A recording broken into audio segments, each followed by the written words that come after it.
Welcome to the Munk Dialogues. I'm Rudyard Griffiths, the chair of the Munk Debate. It's a pleasure to be joined in studio once again by Andrew Coyne, Globe and Mail columnist and contributor here at the Munk Debates, weighing in on the kind of issues and ideas shaping the news. Andrew, thanks for coming into the studio. Good to be with you. Many things to talk about. Maybe want to begin a little bit meta with you, though, and have a discussion about conspiracies. They seem to be in the air. One particular conspiracy in the United States, bedeviling President Trump. You've thought about conspiracies for a while. It's not something that you write on, but you're in the news. You're of the news. What is this moment that we're in? Why do conspiracies seem to hold such a kind of an attraction for a segment of listeners and viewers? Maybe not of the Globe and Mail, but a lot of the rest of the media sphere is gripped by these things. Is it something new, or are we just back in some version of the 19th century with YouTube? I mean, let's start there. What's your sense of the conspiracy moment that seems to grip us? Some version of it goes back probably hundreds of years, as you say. I think the modern age of conspiracy theory probably gets going with JFK in the 60s. Mark Lane, I think, has a lot to answer for. He was the original, Oswald couldn't have done it alone kind of thing. I think it appeals to people's desire to be thought, to think of themselves and to be thought in the know. People want to feel like no one's pulled the wool over my eyes. I've seen through the lies that the powerful are telling us. And it's a very potent drug. In its mildest form, it's contrarianism, which you and I are both guilty of, right? It's fun to be able to tweak the conventional wisdom. You shouldn't do it if you don't actually believe what you're saying. But if you come across something where everyone seems to formed a consensus on something and the consensus is wrong, then you're doing a service in a way by exploding that and saying, well, actually the facts are this, that, and the other thing. But it can be a hell of a drug, and if you get too addicted to contrarianism, it becomes conspiracy theory. And if you really push into conspiracy theory a long way, my theory is the ultimate expression of it is Holocaust denial. What's the ultimate conspiracy, right? So you can see that kind of continuum, and most people, I think, are able to keep themselves at one end of it. But I think in this particular environment we're in right now, where we have a whole political movement centered around the idea that the powerful are in it only for themselves. In the QAnon case, they are running pedophile rings, etc. They are manipulating the media. The media is manipulating them. But it appeals to people who maybe don't have a lot of power in their daily lives. Maybe they don't feel particularly powerful at work. They don't feel particularly powerful in their relationships. They're not really plugged into social networks that might have kept them grounded in the past. They're now substituting for that, doing their own research online and trying to relitigate and relearn every known fact from the ground up. That's very fertile ground for it. Now, the funny with a bitter tinge to it, well, there's a couple of funny things. First of all, for all these people to have then hit upon Donald Trump as their savior in this is just replete with ironies. That it's going to be Trump of all people who exposes a pedophile ring. There's a peculiar irony in people, seizing on these things. The Epstein conspiracy is the first conspiracy I've seen that Republicans don't believe in. They believe in every other conceivable conspiracy, you name it. But this one where it would look like it's pretty well established, first of all, that Epstein himself was guilty of the crimes he was accused of, that Ghislaine Maxwell went to jail under due process, and there's no idea that this is somehow a hoax that Donald Trump is trying to claim it is now. So it is very odd that they would have picked this one to disbelieve. Why is it, Andrew, that it seems that people on the right, in some ways the farther right from center, seem to be more gripped by conspiracies? I'm trying to think, does the left have conspiracies? I guess some people probably on the left, as you said, you brought up the Kennedy example. I'm sure that was maybe bipartisan. I'm sure some conspiracies are bipartisan, but it does feel at this particular moment in our culture that there's something about the right and conspiracies. What is that? My theory of it is again, going back to contrarianism. To be a conservative is to be very skeptical of liberal nostrums. And that's fair and that's fine. And a lot of liberal nostrums deserve challenge and deserve to be questioned. And they take on a particular patina, if I'm saying that word correctly, when they are repeated by the media. And it's not unfair of conservatives to say that the media tends to lean left, that a lot of these institutions tend to lean to the left. So if you're a conservative, you're starting right from the standpoint of saying there's a vast group there that's kind of not out to get me, but they're not in tune with me. I think conservatives exaggerate that. I think they take it too far, but it's, in its base, it's not entirely wrong. So questioning liberal nostrums is fine, but it's a short hop from that, if you get too deeply into that, to questioning nostrums of any kind. Mm-hmm. And ultimately you wind up questioning scientific fact and evidence. And we're into that now because a lot of the problems that are confronting us as a society are problems that, first of all, that involve the whole world, working together with the whole world, not just the nation state level. Mm-hmm. Well, that's going to be right for people to be very concerned about. So if you're talking about, climate change, for example, that by its nature is going to say to a certain type of person, well, who voted for this? I didn't vote for this. Do I have any control over this? And secondly, it involves, complicated computer models extending decades into the future. And none of us should accept that just without question. Everybody deserves to look at these things as closely as they can to make their own best judgments. But in my opinion, it requires almost a conspiratorial mindset to say all of these scientists who've been working on this for decades, they're all wrong, or they're all in the pay of somebody, or just on balance of probabilities. So I think it's that nature. We're confronting issues now that are really in some ways remote from everyday experience, and that challenges people. And if you've already been steeped in the idea that there are vast forces out there that are arrayed against you, if you've come up through a tradition of skepticism, always very valid, but that can congeal into reflexive oppositionism, almost a disorder where somebody says blue and you say red, then I think that helps to explain why so many conservatives have gone down that particular rabbit hole of late, particularly populist conservatives. Do you think, Andrew, it has something to do with the extent to which people do not want to believe things that they feel are contrary to their interests, and that many of the problems that we face today, as you said, require coordinated action, that we live in a so-called polycrisis that has many dimensions and factors, and one of the biggest kind of units of organization that we have is the state, and that conservatives are philosophically skeptical of the state at best, opposed at worst, marching on January 6th into the Congress at the very, very worst. Is there something where this connects back to the kind of our inability to reconcile the world as we want it versus the way the world is? Yeah, and you mentioned, the left-wing traditions of conspiracy theories, which are rich enough, and there's certainly a rich left-wing tradition of we don't have to accept limits. So where the right used to say there's limits on public finances, we can't just borrow without limit, it was always very attractive to be on the left to say, no, we can have we can spend as much as we like. We don't have to worry about deficits. We don't have to worry about inflation. That used to be the tradition of the right to say we live in a world of constraints. Now the roles have flipped. Okay, if you're on the left, you're saying, look, there's limits to how much carbon we can pump into the atmosphere without it, coming back to bite us. And it's very appealing, if you don't want to believe that, to have somebody come along and say, "Nah, don't worry about it. We don't have to. We don't have to worry about it. You don't have to accept constraints." So there's always a constituency for the free lunch of one kind or another. The environmental free lunch, the fiscal free lunch. There's always a constituency for the politician or the political movement that comes along to say, "We don't have to." You don't have to. You can do what you like. You can continue. And again, you look at somebody like Trump. Trump is the release of all constraints. The constraints of morality, the constraints of convention, of norms, of law. If you feel constrained by anything, Trump's your man. Trump's the loosened id. You can do whatever you like on any front.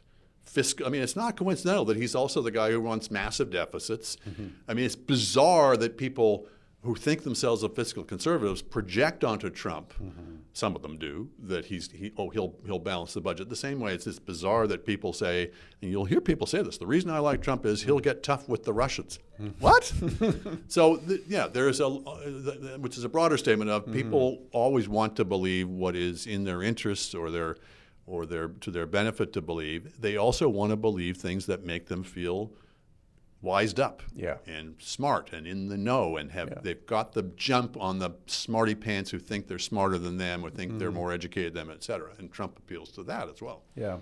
Well, let's talk about, in light of this fascinating conversation, about the Epstein saga, because it truly is bizarre that we've now reached a point where a conspiracy that was at the heart of the political movement that brought him to power, especially the kind of alt-right eco-media sphere around him, the podcasters, the social media mavens, and others who were all deeply invested in the Epstein conspiracy. And now, out of the blue, the president comes forward and says, it's a Democratic hoax. This evidence has been planted by the Democrats to discredit me. You are losers, my community, for believing it. And if you continue to believe it, I, as kind of a self-appointed cult leader, are banishing you from the compound. I don't know, Andrew. What is this? How are we to understand? It doesn't seem to be in his political interests. It seems completely incongruent with his own dallying with the Epstein files. On his own way up through the MAGA universe. Yeah. I mean, first of all, we should say there's a difference between conspiracy theories and conspiracies. There are such things as conspiracies. Yes. What makes conspiracy theories wrong is the tendency to see them where they don't exist. My personal rule of thumb is you should tend not to believe conspiracy theories unless they involve Russia, in which case you should believe virtually all of them. And this is borne out by lots of historical experience. When the Soviet Union fell, and they went through the KGB files, they found that all these things that were the wildest preserves of the John Birchers turned out to be true. You know, they were funding the IRA, yes. All these things. And similarly, the more we're finding out about what Vladimir Putin's been up to and who he's been funding and who he's been paying for, including the 2016 election, the notion that was a hoax, which is Trump's all-purpose word for things that are actually true, I think ought to have been exploded by now. We're now seeing them trying to trundle out the latest conspiracy theory that Obama. Yes. I mean, it's so nonsensical that because there was no evidence that the Russians actually hacked the voting machines, which no one ever suggested they did, and in fact, which the Obama administration explicitly ruled out. Yeah. So that's all crazy. It's crazy to be thinking that somehow the Democrats contrived the Epstein files when it all happened when Trump was the president, and then if they came into those possession of files afterwards, that somehow it would have added information to make it incriminating to Trump, but then not released them. It just makes no sense on top of it. You can see how they are flailing, and as you say, they had encouraged their followers, in some cases rightly, to be worried about Epstein in particular. It's when you extend it into, pedophile conspiracies that involve the entire establishment of the United States and are operating out of pizza parlors in Washington, D.C., that it runs afoul. But I think what you're seeing is you've got two forces within the Trump coalition that have been aligned until now. One is the cultism of Trump, and the self-interest of people to ride on Trump's coattails, and the other is the people, the true believers, the QAnon people who are very concerned, understandably enough, if you believed it, that there's a vast pedophile conspiracy, and Trump is now asking or demanding that the second group give up their concerns, even when in the presence of the most tangible expression of an actual conspiracy. So that's how many layers of nuttiness that's involved here. And lo and behold, very interesting, at least up until now, large sections of the MAGA coalition are refusing to go where Trump demands they follow. They are truer to their fears. And it's very problematic for Trump. I was absolutely struck by some polling data I saw from CNN's Harry Enton the other day, that it was something on this orders that in the 2024 election, Trump got 67% of the vote, I think it was, or 61% of the vote among QAnon believers, or people who thought there was at least something in there. Okay. He lost by 16 points among people who rejected the QAnon conspiracy. Wow. He won. Basically, QAnon gave him the election. Yeah. So and of course the standard issue Republicans' conspiracy theory, slightly less lunatic than that, is that the 2020 election was stolen, which vast numbers of Republicans believe to this day. So, but if this thing unravels, if he loses the support of the conspiracy-minded, if he becomes the target of their ire, and what is he doing right now? But you don't have to be a conspiracy theorist to say sending his personal attorney to meet with Ghislaine Maxwell, which is their latest non-solution to this thing, is rife with potential for witness tampering and dirty deals, which another president with another lawyer you might not be so suspicious, but with this gang you have to be. So if we were to speculate, what do you think has caused him seemingly, I mean, who knows, maybe he was simply ill-informed or uninformed about what was in the files, but he seems to have made this hard reversal on this. So, there were promises that these would be released. This was a major part of his reelection. He appointed Kash Patel to the FBI, someone who was himself deeply invested in the Epstein files as some kind of Rosetta Stone to a global corporatist WEF elite who would be exposed through this again alleged pedophile ring that seems to be at the heart of the more kind of extreme conspiracies around what is in fact revealed in the Epstein files. Do you have any sense of what this is? Is it just his increasingly erratic behavior? I mean, is Occam's razor our best guide here to try to figure this out? Or is it some attempt on his part, I don't know, to think that he can, in his words, weave? He likes this idea that he can speak, about multiple things at the same time to multiple audiences and somehow, square what is, I think, as you say, an impossible fracturing of his coalition. Occam's razor would certainly remind us to consider the possibility that these are all not very bright people, right? Who don't think very far ahead. Trump's whole career has been a series of petty cons where you just kind of scrape through from one to the next, and you don't think too far ahead. You don't worry too much about consequences or implications. You just get to the next day. A lot of politics is like that, frankly. But Trump is the sort of largest expression of that. His whole career has been based on that. So it's not inconceivable that Trump, knowing that what he knows about his own involvement with Epstein, which is at the very least is embarrassing. Right. It's probably much worse than that. I would say the median possibility is he knew what Epstein was up to and didn't care and palled around with him anyway. And, it's not at all inconceivable that he was guilty of his own crimes or sins, some combination of the two. But he would have known all this. He would have known all that. All these years that he's been trumping up Epstein as the... Exactly. So if you were thinking in conventional rationality terms, you would say, this is really dumb because it's going to come back to bite you. If you're thinking it in Trump terms, it's, I'll get through these, I'll get through the primer, I'll get myself elected, and I'll figure out what to do about it later. And it's equally conceivable that he would hit upon the incredibly dumb, obvious stratagem, once you get into power, of just putting in place a bunch of loyalists who will then announce to everyone, oh, there's nothing there. Trump consistently defeats our imagination because of the crudeness of his strategies.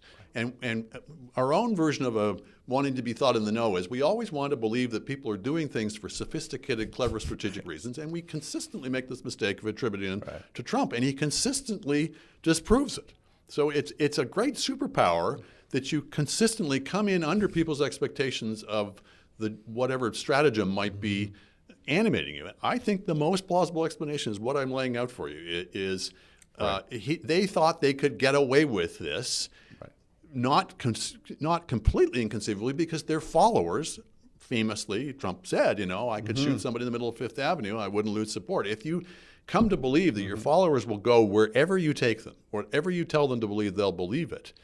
They could be forgiven for having convinced themselves for that, because for so long it was true. They just happened to have run up against, it appears, the limits of credulity of a certain section of the MAGA coalition. Right. Yeah, and I think what would lend credence to your analysis, Andrew, is that, Kash Patel, Pam Bondi, Bongino, this, again, former Secret Service, former New York cop, podcaster, who's the deputy director of the FBI, all of them, with the exception maybe of Bongino, briefly there for a few days, happily walked the plank, came out with what were, in a sense, ridiculous talking points that were, both incongruent for what they said before and stonewalled in a way that was just completely counterproductive even to the president's own interests. It's also conceivable that they themselves believed, prior to assuming power, that Epstein was just all about rich Democrats. Yeah. It's possible that they could not bring themselves to believe that Trump was involved. That Trump himself was somehow in the files. Yeah.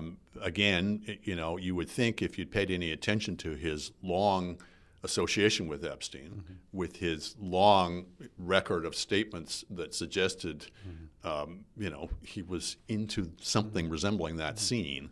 And the allegations and not proven in criminal court, but civil court, of his, brutal sexual harassment of women over decades. Including the one particular case, Katie Johnson, the 13-year-old, who was a 13-year-old girl at the time, who alleged in a suit that she then withdrew that Trump had raped her. Yeah. Wow. This is, I don't know, maybe he's going to hope that it goes away, but it seems like that the media has kind of woken up, and we're seeing a steady drumbeat of stories in the New York Times and elsewhere as people seem to investigate further. I always find that funny that it takes a moment sometimes you're in the press. Why is that? Why wouldn't an enterprising journalist, the New York Times or elsewhere, have uncovered some of these stories that we've read over the last few days of women being taken by Jeffrey Epstein into Donald Trump's offices where they're seemingly, subjected to groping and other things? And it seems as just to these women who quite courageously have come forward and spoken out on this, that they were being kind of profiled by Epstein to Trump. I mean, that seems to be like a newsworthy thing that should have been brought out before the last election and maybe before the election previous to that. And in many cases it was, and then was forgotten. Right. So, yeah, there is, to our discredit as an industry, there does seem to be a need for a kind of a triggering event. Partly it's a self-fulfilling prophecy where people say, is there going to be public interest in this? If I publish this, is it just going to disappear without a trace because nobody cares? And if you don't ever publish it, then... And it was fed in Trump's case because there were again, as with so many things with Trump, there was such an avalanche over months and years of revelations of Trump's bad behavior or crimes or worse that he always seemed to get away with, that people just seemed to shrug. And at some point in the media, people just become not inured to it, but they just say, no one's going to react, I'm not going to get any response, I'm just going to look like I'm obsessive. So he benefits from that. But particularly where Trump really broke the business, the news model is scandal stories depend upon the people who are the subject of scrutiny and suspicion of scandals behaving as if they are worried about that. Yeah. It requires people to be trying to conceal things. It requires there to be a prior reputation for probity that is then exploded by that. And in Trump's case, there was none of that. He didn't conceal anything. He didn't really care if it came out. Every now and then there'd be a moment when he seemed to care, like Access Hollywood tape. But he'd skate through that, and that would simply add to the impression that he was invincible, that he could say and do anything. This one, you can see from his behavior, is the exception. So I think part of what's got the media's bloodlust up is Trump is evidently bloodied. Right. His followers have not all fallen into line the way that they usually do. He himself, reacted enormously to the Wall Street Journal story about that really disgusting, sickening-sounding letter that he wrote to Epstein. And it really undercut some of his foot soldiers who've been out there saying, this is a nothing burger. I read that story and I laughed at how insignificant it was. Well, Trump didn't laugh, and he sued him for $20 billion. Yeah. So by doing that, he clearly, again, if he were smarter, maybe he would have underreacted rather than over. But by reacting so strongly, he absolutely telegraphed there's something there. Most probably there is. Most probably this is not the only revelation. Who knows where this, it's always interesting to think about, where do these stories come from? Who leaked the information and why? Who has it? Do they have more information? Exactly. And is this just to sort of test Trump's responses? I wouldn't be surprised if the Wall Street Journal itself has more information, but there's a classic kind of editing strategy where you put out bits of it to try to get responses that then allow you to start to put together more of the pieces of the puzzle. And I don't know. I mean, why Rupert Murdoch agreed, refused to kill the story. Yes. Credit to Rupert Murdoch. Well, had a sudden attack of editorial integrity, maybe. Right. Despite bugging Royals' phones. And but now, if you want my conspiracy theory, it's not unique to me. But why was J.D. Vance meeting with Rupert Murdoch 2 days before all this?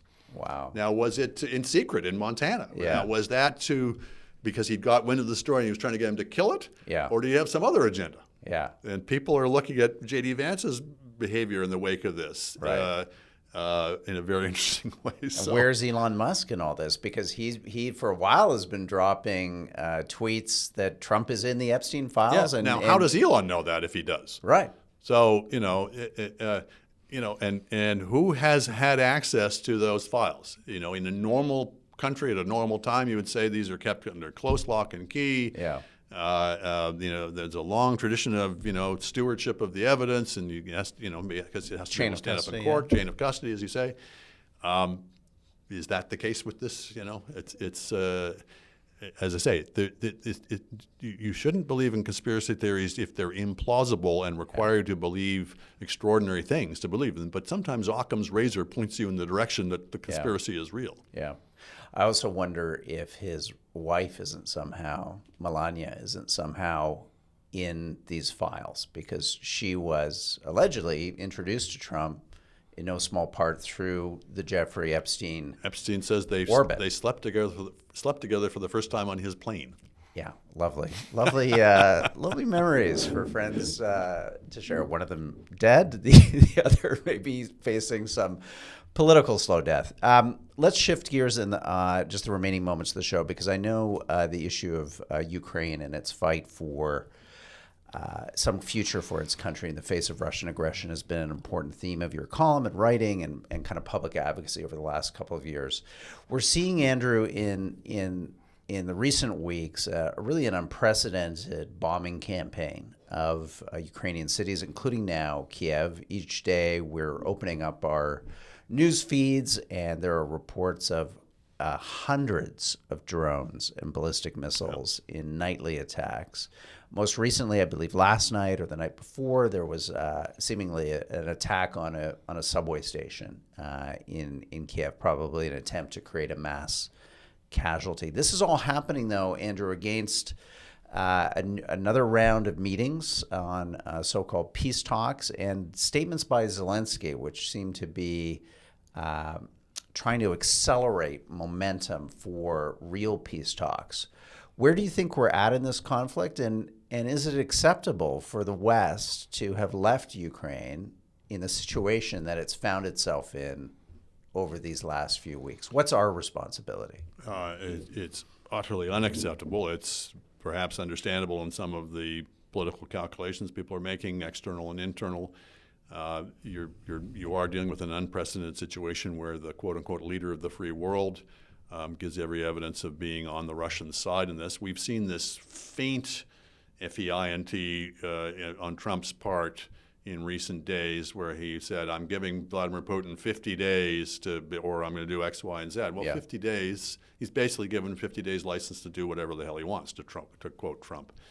So I don't think there's been any real change on the Americans' part. There are people within the Trump administration, I think, who are more inclined to help Ukraine, but they're at war with others in the administration who either want to tilt to China or don't want to do either of them.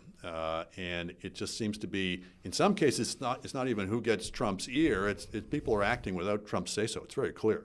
You know, that thing with Elbridge Colby sending that letter saying we're cutting off your supply of missiles seems to have been done all on his own. So that's concerning, is that it's not clear who's in charge really in the Trump administration on this, and Trump's moves themselves shift back and forth. But I think in his heart of hearts, he just likes hanging out with other dictators.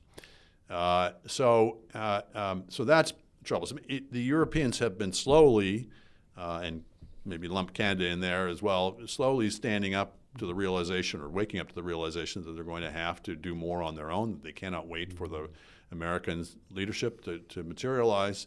And it's coming late in the game, but it is coming. But meantime, as you say, possibly driven by that 50 days notice, Russia's really stepped things up. Ordinarily, I would say attempting to undermine Ukrainians' morale by this kind of civilian bombing campaign is not going to work. There's a fly in the ointment, though, that it just emerged in the last couple of days, which is this very strange, sudden bill that emerged in the Ukrainian parliament to basically shut down their independent anti-corruption agencies. And it appears to have been, I don't know the full story, but it appears to have been at the instigation of the Zelensky administration. This has provoked furious reaction in Ukraine, among Ukrainians, for understandable reasons. And there's street demonstrations going on right now demanding Zelensky veto the bill. So he'll be under a lot of pressure. Well, this is really important both for Ukraine's external reputation. Yes. The first thing that every Russian apologist talks about is, oh, they're all Nazis or they're all crooks. And indeed, there were far-right elements in the Ukraine in the past, and they did have a real problem with corruption in the past. But this is a society and a government that over the last few years has been tracing a very unusual course, that under the most extraordinary pressure and military assault from outside, they've become more liberal, not less, more outward-looking, not less, more democratic, not less, and more attuned to fighting corruption. So for this to happen, and why it's happened, and what on earth Zelensky's involvement with this, I think is just critical to get to the bottom of very quickly. But if anything, could hurt morale in Ukraine. Obviously, they're always going to want to fight to keep the Russians out, because they've seen what happens if you don't. But it helps if you believe in the rightness of your cause and in the decency of your leaders. And Zelensky's going to take a hit on this, and he's going to take a hit in the court of public opinion outside Ukraine if he doesn't do the right thing quickly on When this. you think that he's handing J.D. Vance a cudgel to whack away why they should not be supported. So it's just the most ill-timed possible swerve. And as I say, I wish I could tell you more or knew more about exactly what underlies this. But the reaction of Ukrainians is encouraging, and then they're not shrugging and saying, "Well, that's the way it is." They're saying, "No, we're fighting for a democracy and a decent society. We're fighting against this very kind of thing. We don't want to go back to that world." So that's I just put that on the table. I think that has important ramifications beyond just the specifics of that issue, but for Ukraine's image in the world and for its internal desire to fight. And just finally, I guess what I've struggled a little bit with is, the world rightly came to Israel's defense in the face of the aggression that it faced from Iran.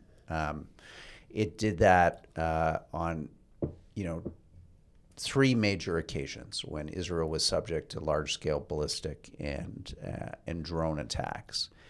And in many of those cases, we don't fully know, because a lot of this is kind of intelligence, protected by intelligence, but it sounds like there were British and other planes and jets up in the air intercepting drones, basically limiting Iran's capacity to create the kind of large-scale carnage that Russian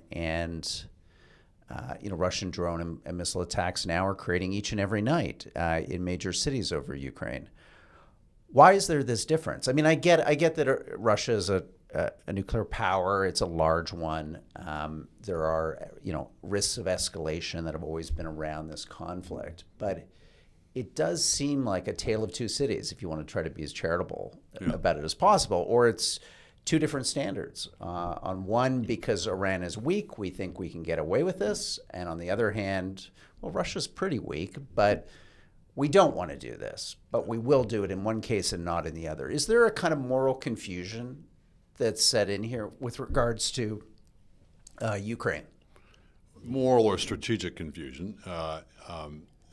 Now, the fullness of time will decide what was the right strategy. So if you were an optimist, you would say, we started out very timid about what kind of lines we would draw for Russia. Yeah.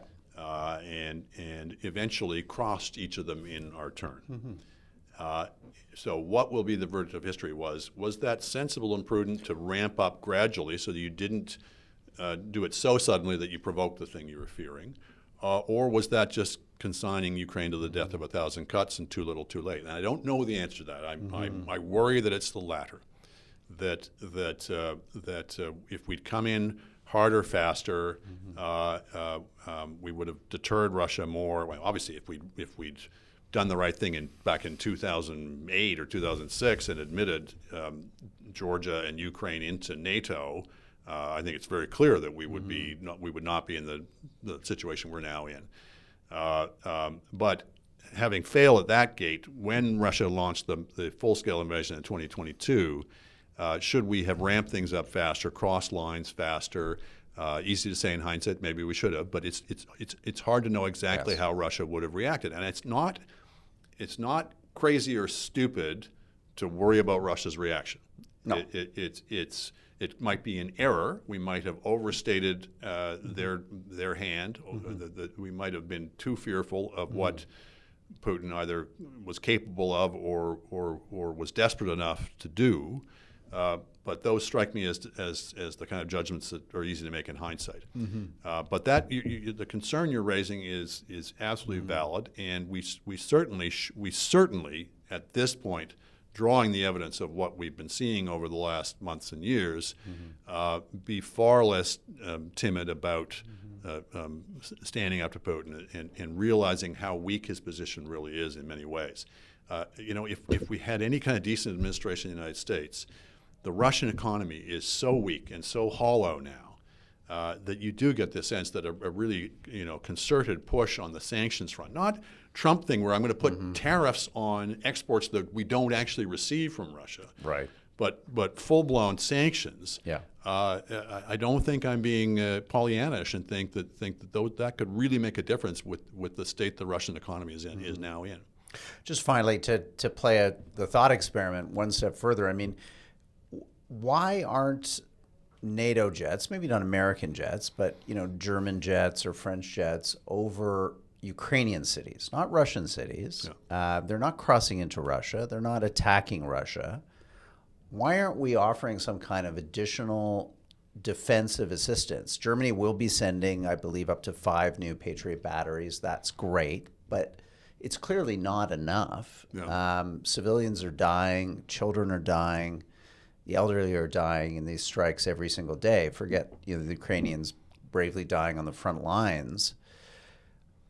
I don't know, Andrew. It seems, again, it just seems like it seems incongruent with our very recent experience with regards to Israel, which I support. I think that was the right thing to do, to lend additional defense and aid to Israel in the face of that Iranian aggression. I don't know. I wonder why are the Germans particularly so scared of Russia that it's just politically they would be unable to contemplate these types of actions because their own constituencies maybe wouldn't support. If you go back to 2022, this was originally litigated with the issue of closing the skies over Ukraine. Right. And at the time, very hawkish people said this is out of the question. You would be exposing the possibility of a Russian jet and an American jet having direct conflict with each other, lives being lost, and real danger getting on the escalatory ladder after that. So it wasn't, again, I don't think it was a silly concern. There were people who I regard as being very sensible people, and as I say, quite hawkish, as I tend to be, who were very worried about this. Have we probed and prodded enough to be able to put that concern to the rest? Can we learn from other situations? For example, I forget which war it was in Syria where Russian and American jets were coming in close proximity and the worst did not happen. Is that a risk that can be taken?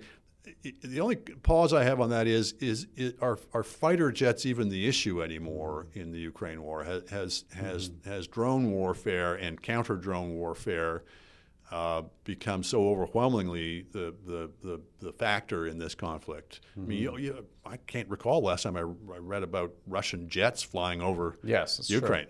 Yeah. But we did shoot down a lot of these large kind of Iranian drones with fighter planes, which are quite effective. We should say, I was just reading, though, recently that from what I gather, again, the furthest thing from an expert at this, but from what I gather, Iran's ability to pierce the Israeli defenses got better over time. They learned what worked and what didn't work. Right.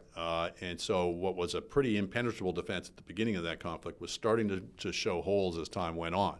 So even with the support and encouragement of its allies, it wasn't foolproof. And obviously the situation is the same in Ukraine. I think what you've been seeing in the last little while is a push also, though, to take the war more to Russia, to be more daring in how far Ukraine and its supporters are willing to push missiles into Russian territory, including Moscow. Yeah. And the thinking there, I guess, being to make the ordinary Muscovite more aware that this is not just some comfortable perch they have viewing a conflict far away, but that they are themselves implicated. So I think many more innings to play. Yeah. Well, we will continue to watch it closely. Andrew Coyne, columnist of the Globe and Mail, thank you for coming on the Munk Dialogues for this regular weekly appearance. I'm really enjoying our conversations together. Pleasure.